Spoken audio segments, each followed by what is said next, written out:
Hai, Assalamualaikum warahmatullahi wabarakatuh. Okey, kepada semua selamat sejahtera. Orang kata salam PKP. Okey, insya-Allah kita akan memasuki fasa ketiga PKP. Okey, it's okay ikutlah saranan pihak kerajaan. Sebenarnya saranan PKP itu dibuat untuk kebaikan kita bersama. Okey, so cikgu nak sambung lesson. Sebelum tu, welcome kepada online kelas daripada Cikgu Nizah. So sebelum ni kita dah masuk topik bab yang ketiga. Kita dah masuk introduction pengangkutan sistem peredaran. Hari ni cikgu nak sambung lah. So macam mana dengan penerangan yang sebelum ni? Bila cikgu bagi penerangan dalam bentuk video macam ni, anda perlu revise dengan buku di depan mata juga. So cikgu ada bagi juga hari tu modul. Boleh lengkapkan bersama kalau ada yang tak faham di mana-mana lah. So kita sambung hari ni. Sekejap cikgu share screen.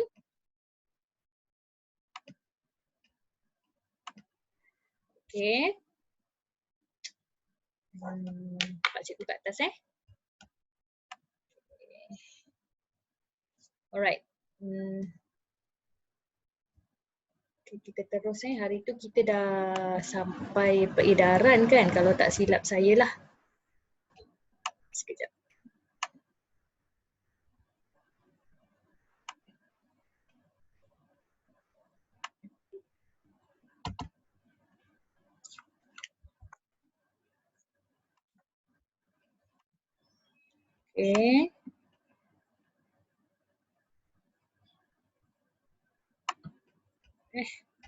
Mana pula benda ni?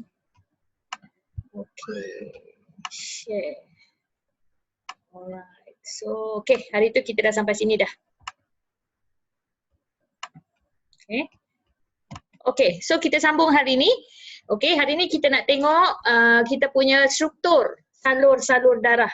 So hari tu kita dah belajar tentang jantung. Jantung kita revise sikit, cuba ingat balik. Jantung adalah apa dia? Organ berotot. Yang fungsinya mengangkut ataupun mengepam, bukan mengangkut, mengepam darah ke seluruh badan kita. So jantung ada 4 ruang.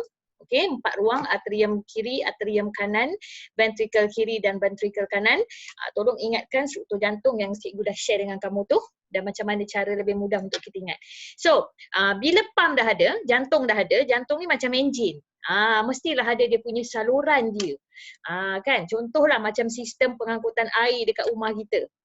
Dia ada mesin dia yang dekat pembentuk utama tu. Dia ada mesin untuk mengepam air tu pergi ke rumah-rumah kita. So nak mengepam air pergi rumah kita tu dia dibawa oleh apa dia? Pembetung-pembetung yang lebih kecil untuk bawa ke rumah sampailah rumah kita ada pipe-pipe yang lebih kecil. So the same thing goes pada kita punya sistem pengangkutan atau peredaran darah. So jantung kita dah mengepam, dia perlu dibantu oleh salur darah manusia. So salur darah manusia ada 3 jenis. Yang pertamanya vena, kapilari dan juga arteri. Tengok gambar ni So fungsinya kita tengok satu dulu. Kita mulakan dengan vena. Kita tengok dalam buku ni dululah. Ikut sama dalam buku. So fungsinya vena ni sama membawa darah ke jantung. Macam semalam untuk jantung manusia ada darah yang memasuki jantung. Ada darah yang keluar daripada jantung pergi ke organ-organ badan kita. Sel-sel badan kita. So untuk vena, fungsinya membawa darah kembali ke jantung, iaitu vena cava. Vena cava. So lumen, saiz lumennya besar. Lumen ni apa? Lumen ni. Bukaan ni, ini lumen. Saiznya besar. Sebab apa kena besar? Ada dia punya reason nanti. Sebab dia perlu bawa darah terdioksigen dengan banyak. Untuk ambil balik oksigen. So dia nak lebih cepat body kita recover balik oksigen. Kita dapat balik oksigen tu. Saiz lumen besar, ketebalan dindingnya lebih nipis. Kurang berotot dan kurang kenyal. Sebab masa ni darah nak kembali ke jantung, pressure-nya tidaklah begitu kuat. So dinding ni, ini yang cikgu labelkan dekat cursor ni tak perlulah tebal. Cukup sekadar nipis saja sebab pressure-nya tak kuat. So kalau kapilari darah lagi kecil. Kapilari dekat mana? Kalau kamu tengok dekat pipi kamu, kalau orang yang putih gebu tu kan, putih gebu, kalau panas sikit nampak merah muka dia. Kan? Itu sebab kapilari darah. Okey, sebab kapilari darah ni dia nipis. Okey, nipis dan berada di bahagian-bahagian yang mudah kita lihat macam ni. Okey. So fungsi dia menghubungkan arteri dengan vena. Dia macam bridge. Okey, macam bridge antara salur darah utama ni, arteri dengan vena. Okey. Membenarkan pertukaran bahan antara darah dan sel badan. Apa lagi? Mana lagi kita boleh tengok? Contoh kamu tengok dekat mata kamu. Okey, kamu tengok kat mata kamu boleh nampak yang orang panggil urat-urat mata tu kan. Sebenarnya itu bukan urat, itu adalah kapilari darah. Kamu tengok kadang-kadang merah kan, boleh nampak urat mata tu atau kapilari tu merah. Sebab dia memang kecil, dia bawa nutrien pergi kat mata kita. Okey, so saiz kecil.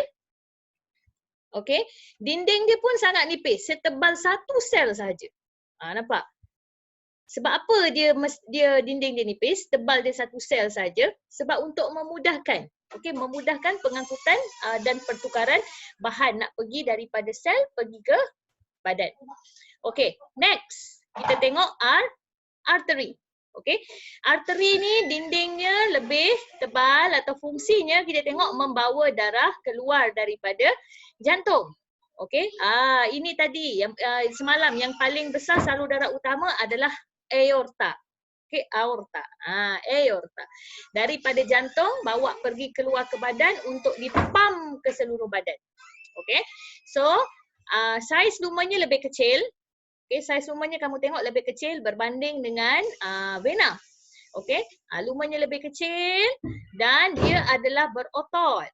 Okey, dindingnya tebal. Tengok ni, dindingnya tebal. Sebab apa? Sebab darah keluar daripada jantung. Okey, darah keluar daripada jantung, so dia punya pressure tu sangat tinggi. Pam, jantung kita pump. So untuk bawa dia keluar daripada jantung untuk pergi ke seluruh badan kita, tekanannya sangat tinggi.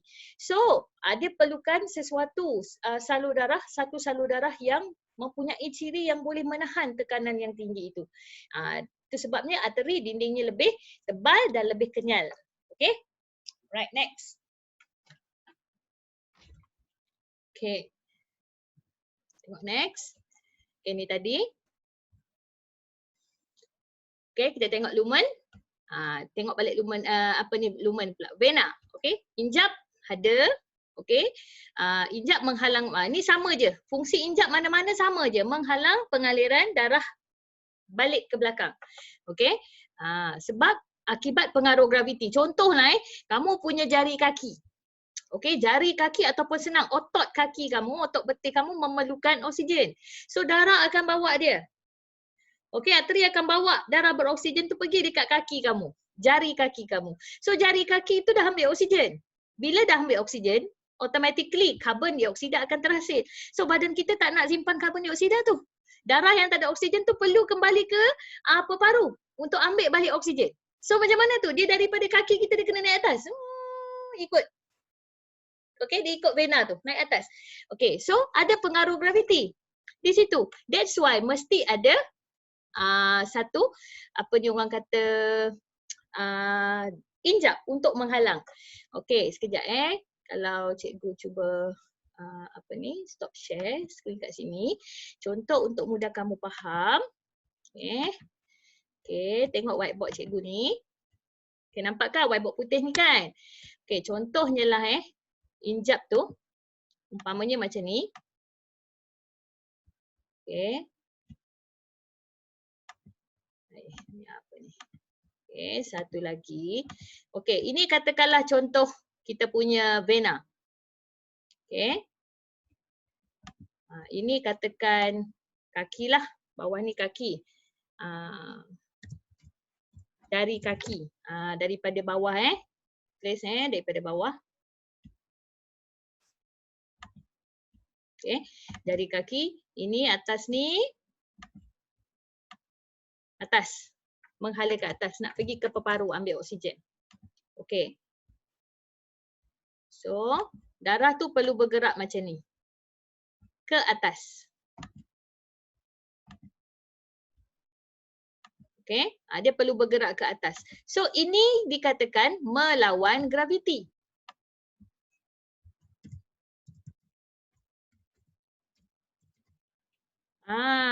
Okey. So darah tu nanti melawan graviti, dia perlu bergerak ke atas. So dia perlukan injap. Saya cuba lukislah Alamak, hijau pula. Cuba padam balik. Okey. Draw. Okey. So dia perlu injap Injap tu macam ni nanti.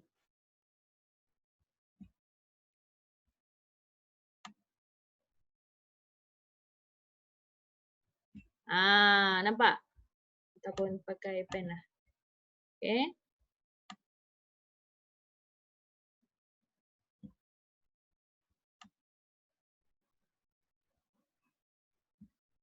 Injap macam ni. So bila darah tu, okey, bila darah bergerak daripada bawah macam ni, okey?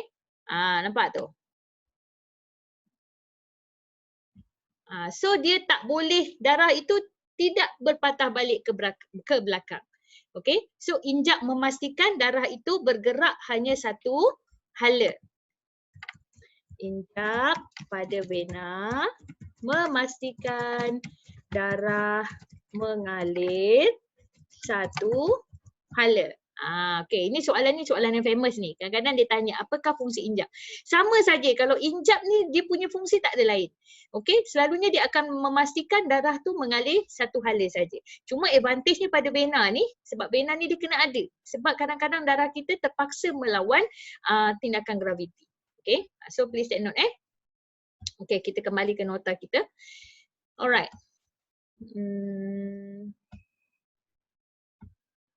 Okay. Okay. So jenis darah yang diangkut tadi adalah darah yang ternyak oksigen ataupun darah yang kurang oksigen. Kecuali vena pulmonari. Vena pulmonari cikgu cakap hari tu dia adalah the only vena yang membawa darah memasuki jantung. Okay, so kita tengok. Tak ada lagi seterusnya. Okay, okay. So untuk kapilari darah, injap tak ada. Kapilari darah ni dia tak perlu injap sebab tekanan dia pun sangat nipis, sangat rendah. Okey, sebab dia pun salur-salur yang halus saja. Okey, sangat perlahan pun darah yang mengalir melalui kapilari darah. So ada kedua-dua darah beroksigen dan darah tidak oksigen. Sebab tadi cikgu kata dia adalah penghubung antara arteri dan juga vena. Okey. Alright, sama juga dengan arteri, tidak ada injap. Okey. Cepat. Aliran darahnya cepat dan di bawah tekanan yang sangat tinggi. Sebab tadi cikgu kata aorta ni adalah salur darah yang utama, major blood vessel, dan selalunya kalau kecederaan berlaku melibatkan arteri, kita akan berisiko mengalami kehilangan darah yang darah yang banyak. Okey. Arteri contohnya ada di belakang kepala. Okey, ada di kita punya ni lengan yang utama ni. So elakkan, kalau boleh kita jaga dirilah, janganlah orang kata cedera yang melibatkan arteri, darah susah nak berhenti dan berisikolah. Risikonya sangat tinggi sebab darahnya tu cepat dan tekanannya sangat banyak. So boleh memancut, katakanlah terpotong sini tu pun memancut darah keluar, menyebabkan individu itu akan mengalami kehilangan darah yang banyak. Okey, so jenis darah yang diangkut adalah darah beroksigen, darah yang mempunyai oksigen. Okey, kecuali arteri pulmonari. Ingat tu saya kata, arteri pulmonari is the only one arteri yang membawa darah terdioksigen. Okey, daripada jantung untuk patah balik ke peparu untuk ambil oksigen. Okey, next.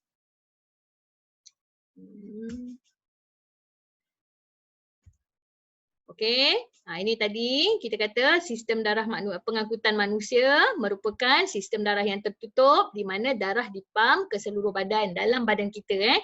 Ganda dua pun cikgu dah cakap semalam. Ganda dua adalah dia masuk jantung 2 kali memasuki jantung. Okey, so bermaksud darah mengalir melalui jantung 2 kali. So ada dua jenis, dua bahagian peredaran. Pertama adalah peredaran pulmonari. Okay, peredaran pulmonari apa dia? Yang melibatkan, cikgu ketepikan sikit cikgu punya skrin. Okay, peredaran pulmonari ni melibatkan pengangkutan darah daripada peparu. Okay. Alright, darah diangkut dari jantung ke peparuh, kembali ke jantung. Ni jantung, pergi peparuh, kembali ke jantung. Bahagian atas ni. Ini kita panggil sistem peredaran pulmonari. Manakala bahagian bawah dari jantung pergi ke sel badan, bahagian badan yang lain dan kembali semula ke jantung. Itu adalah sistem peredaran darah sistemik. Okey, dua atas pulmonari, jantung, peparu jantung. Sistemik, jantung, sel badan dan juga jantung kembali. Macam mana cara nak ingat? Kadang-kadang student dia confuse. Alamak, pulmonari yang mana jantung, sel badan ke mana-mana? Dah lupa. Biasalah kan, kadang-kadang kamu panik bila periksa. Saya bagi mudah saja cara nak jawab. Sistem peredaran pulmonari. Pulmonari, okey, nampak ni huruf apa? Huruf P. Pulmonari, P, peparu. So, peparu di tengah. So, kamu tahu jantung, peparu, jantung. Okey, jantung, peparu, jantung. Ini clue dia. P ni di tengah, pulmonari, peparu, peparu tengah, jantung, peparu, jantung. Okey, kalau untuk peredaran sistemik, huruf apa ni? Huruf S. Sistemik, sel-sel badan. Sel-sel badan mula huruf S kan? Sistemik pun mula huruf S kan? So dia mesti dekat tengah-tengah sel badan ni. So jantung, sel badan, jantung. Tu cara nak mudah ingat. Belajar sains ni banyak benda nak ingat. So you kena gunakan apa sahaja maklumat di tepi yang boleh membantu kita untuk ingat benda tu. Boleh dah ingat dah? Peredaran pulmonari. Pulmonari, P, peparu. Jantung, peparu, jantung. Peredaran sistemik, S, sel-sel badan. Jantung, sel badan, jantung. Okay, boleh Alright, boleh tu. Take note cara nak ingat tu. Nanti kamu benda macam tu dia nampak mudah tapi mudah confuse. Okay, so kita tengok tekanan darah. Okay, kita balik. Okay, tekanan darah ialah tekanan yang dikenakan oleh dinding salur darah akibat peredaran darah. So setiap benda yang mengalir dia ada dia punya pressure dia. Okay, tekanan darah mempunyai dua bacaan iaitu sistolik dan juga diastolik. Okay, diastole, sistole dan diastole. Okay, apa dia sistole? Tekanan yang dikenakan oleh darah pada dinding arteri ketika jantung berdenyut, manakala diastole, tekanan apabila darah mengena pada dinding arteri ketika jantung rehat antara denyutan. Okay, okay, apa dia ni? Macam mana tu? Okay, so sistole ni adalah tekanan yang, maksud saya pressure dia tu, pump yang dikenakan oleh darah pada jantung ketika jantung berdenyut. Okey, manakala diastole pula tekanan apabila darah pada dinding arteri. Okey, sistole tadi tekanan darah pada dinding jantung. Pump yang pertama, pump. Okey, maknanya apabila jantung nak bawa darah tu keluar daripada badan ataupun jantung nak bawa darah itu keluar daripada jantung. Manakala diastole, okey, adalah tekanan pada dinding arteri ketika jantung rehat antara denyutan. Okay, mungkin kalau kamu tengok ni kamu dapat faham. Okey, tekanan darah rendah. Sistole dia tu bawah 90. Maksudnya tekanan pada jantung dia tu bawah 90. Maknanya jantung dia mengepam dengan keadaan yang sangat perlahan. Slow saja nak pam darah tu keluar daripada jantung, nak bawa oksigen pergi ke seluruh badan. So nanti tu sebab bila oksigen tak lambat sampai, kamu bayangkanlah kalau yang biasa katakan tuk. Okey, ini dia slow, bawah 90, rate dia. Okey, so nanti darah yang keluar pun slow. Darah yang nak pergi ke seluruh organ badan pun slow. So bila darah yang nak pergi ke seluruh badan tu slow, oksigen pun akan sampai slow, lambat. Menyebabkan orang yang mengalami tekanan darah rendah ni selalunya dia mudah pening. Dia mudah pening. Dia pengsan sebab oksigen tak cukup sampai ke otak. Okey, bacaan diastole dia pun pada dinding arteri ketika jantung rehat pun rendah, bawah 60. Okey. Alright. Okey, untuk yang normal, okey, bacaan pada atas tu antara 90 hingga 120 miligram. Okey. Okey. Milimeter per mercury ni, Hg. Okay, so ini adalah unit untuk tekanan mmHg ni. Okay, so katakan 120 normal lah. pump. Normal orang biasa dan bacaan diastole pun antara 80. Maknanya pernah tengok kan tekanan darah 120/80. Itu normal ataupun 110/70. Itu masih dalam julat yang normal. Okey, kalau darah yang tinggi, okey, sedikit tinggi, dah mula antara 120 hingga 140. Maknanya dah laju sikit. Jantung terpaksa heavy pump. Okey, dan lebih tinggi lagi kalau dia lebih daripada 140. Ini kerana mungkin, okey, ada banyak faktor lah. Salah satunya kerana faktor-faktor yang disebabkan oleh pemakanan. Okey, kamu punya arteri dah sempit, arteri banyak plak, okey, banyak lemak yang terenak di keliling kamu punya arteri, menyebabkan jantung kena over bekerja supaya darah tu sampai. So nanti jantung kamu kerja dengan kuat. Dia kena pressure dia kuat. Okey, itu sebab kena jaga kesihatan. Apa yang berlaku kalau pressure dia terlalu kuat? Arteri kita boleh pecah. Okey, kalau arteri pecah akan berlaku pendarahan dalaman. Okey, kalau arteri itu pecah di kepala, itulah yang akan boleh menjadi stroke. Okey, orang kata stroke kan, ataupun berlaku di apa ni, jantung, heart attack lah. Okey. Okey, sistol dan diastol ni tadi. Okey, apabila otot jantung mengecut, mengendur. Saya cari macam mana nak mudahkan kamu faham Okey, tengok terus fasa 3. Pengecutan dikenali sebagai sistol. Okey, sistol, ventricle mengecut, darah dipam. Ini tadi saya kata tu. Okey, daripada ventricle tadi, sistol ni apabila darah nak dipam ke seluruh badan. Okey, manakala diastol, ventricle mengendur, menerima darah kembali ke mengisi ventricle kamu, bahagian atas ni. Okey, darah masuk. Okey, serentak dia bukannya berlaku kiri kanan dia berlaku atrium ventricle. Dia berlaku macam tu katakan dup yang pertama, dup. Dup yang pertama maksudnya darah daripada atrium kiri nak pergi ke ventricle kiri. Atrium kanan nak pergi ke ventricle kanan. Okey, maksudnya nak masuk ke ventricle, itu namanya diastole. Okey, yang dup lagi satu. Okey, dup lagi satu. Okey, dup lagi satu maksudnya ventricle kita mengecut nak pump darah tu keluar ke seluruh badan melalui aorta. Okey, itu ventricle kiri, manakala ventricle kanan nak pump darah tu keluar daripada arteri pulmonari untuk pergi ke paru. Okey, itu adalah sistole. Okey, itu adalah sistole. Itu sebab dia ada dua bacaan. Okey. Okey, nampak Ni lebih lanjut lagi. Sistole. Okey, ventricle kecut. Pam. Okey, ventricle ni kecut, darah akan keluar. Satu daripada aorta, satu lagi daripada arteri pulmonari. Okey, untuk diastole, atas ni mengecut. Okey, atrium mengecut, menyebabkan darah daripada atrium masuk ventricle. Okey, atrium kiri pergi ventricle kiri, manakala atrium kanan pergi ventricle kanan. Okey. So dia akan berlaku berturutan. Sistole, diastole, sistole, diastole. Okey. Okey, ni nanti dalam buku dia ada barcode ni, kamu boleh try scan QR code ni barcode pula. QR code, okey, boleh try scan, nanti dia akan keluar info. Right? Okey, itu dah bunyi loop. Okey, bunyi loop yang pertama okey dihasilkan apabila injap tricuspid dan bicuspid tertutup. Kat sini. Okey. Ini maksudnya darah daripada atrium pergi ke ventricle. Untuk dup yang kedua, okey, ventricle ni tertutup pula, mengecut, menyebabkan darah keluar melalui aorta dan juga arteri pulmonari.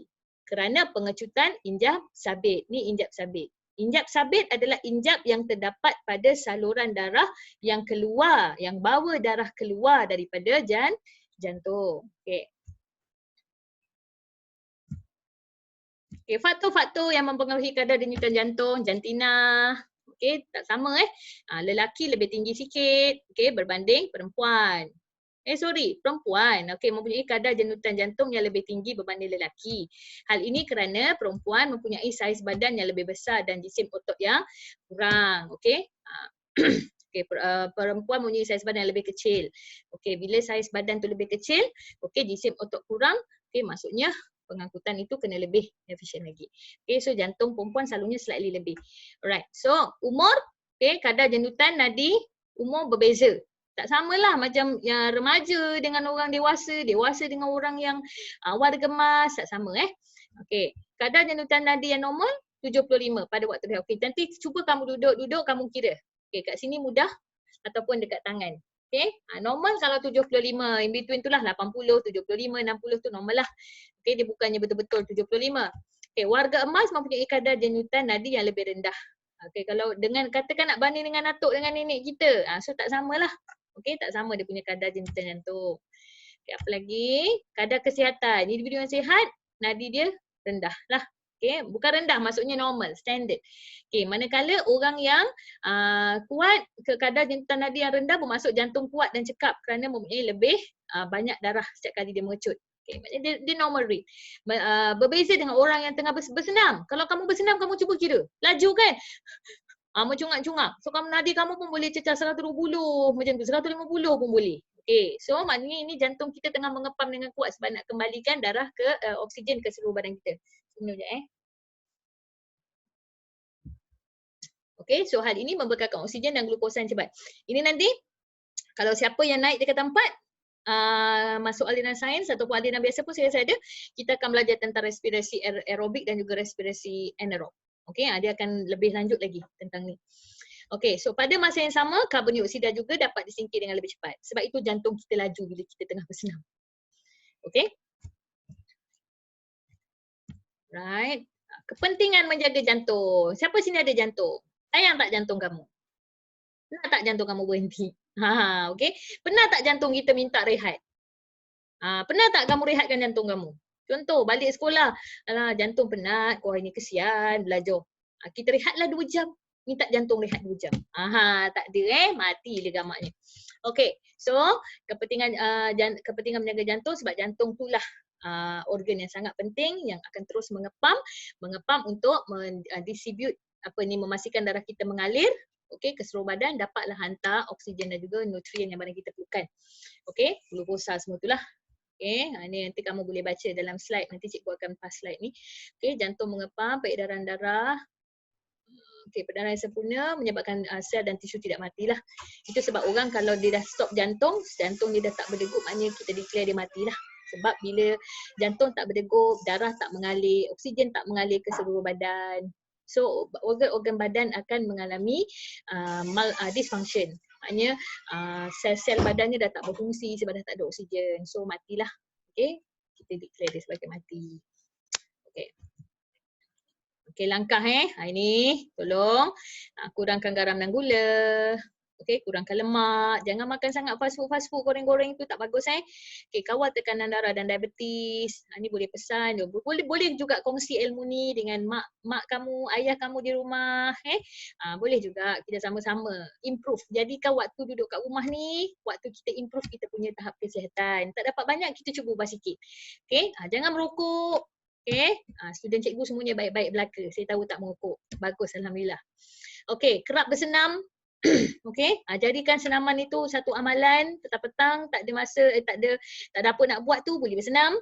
Okay, makan sayur. Ni saya tahu ni, semua malas makan sayur ni. Budak remaja ni selalunya sayur-sayur kurang. Kalau kamu susah sangat nak makan sayur, kamu makan buah.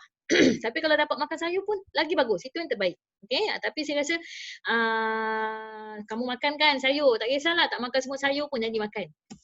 Okey, tidur sekurang-kurangnya 7 jam sehari. Ni janganlah jadi burung kakak tua. Mentang-mentang dah dapat internet burung hantu ke apa, kau pun jadi burung hantu kat rumah. Pukul 3-4 pagi baru nak tidur. Lepas tu besok bangun pukul 1 tengah hari. Dah jadual tidur kamu dah terbalik. Orang tidur pada waktu malam. Kenapa Tuhan suruh kita tidur waktu malam? Waktu malam adalah yang terbaik, badan kita rehat. Badan kita rehat, otak kita cover semua, nutrition semua, oksigen semua tak kita akan dapat dengan cukup. Jangan terbalikkan waktu tidur. Tak sama tidur malam dengan tidur siang. Okey, jalankan pemeriksaan jantung. Pergilah. Kalau mak mungkin ayah yang dah berusia 40 tahun ke atas pergi buat regular check up. Okey. Okey, so kita tengok sikit darah manusia. Masuk ke darah manusia. Okey. Okay, so darah manusia cikgu akan share dalam next week lah. Okay, sebab ni nanti pun akan memerlukan lagi satu lesson. Okay, saya masuk lagi satu lesson, darah manusia ni habis. Okay, kita habiskan topik tu. InsyaAllah kita boleh habis topik sistem pengangkutan pada manusia. Lepas tu baru kita masuk tumbuhan. Alright, okay, so saya harap lesson saya ini membantu kamu, membantu sikit sebanyak pemahaman kamu. Okay, pastikan belajar juga kat rumah. PKP ni jangan jadikan waktu kamu enjoy, tak sentuh langsung buku. Kita pun tak tahu apa maklumat terkini daripada Kementerian KPM, Kementerian Pelajaran Pendidikan Malaysia. Kita tak tahu apa yang news terkini PT3 macam mana semua. Kita berdoa saja yang terbaik. Buat masa ni kita hanya boleh berdoa supaya saya stop sharing ni. Buat masa ni kita hanya boleh berdoa supaya virus ini diangkat dengan segeralah. Okey, kita harap COVID-19 ini berlalu dan kita sama-sama mainkan peranan kita duduk di rumah diam-diam, okey, dan putuskan rangkaian COVID-19 ni. Okey, so nanti cikgu akan sambung dalam lesson yang akan datang. Okey, terima kasih, buat sikit-sikit nota yang cikgu bagi. Saya rasa bab-babnya itu saya dah bagi, dah boleh cover dah. Saya akan cuba habiskan bab ni dalam minggu ni. Okey, dalam sehari 2 ni, minggu depan kita akan masuk bab 4. Okey, alright. Assalamualaikum warahmatullahi wabarakatuh. Selamat sejahtera. Stay fit at home, duduk rumah dan diam. Okey, alright, bye.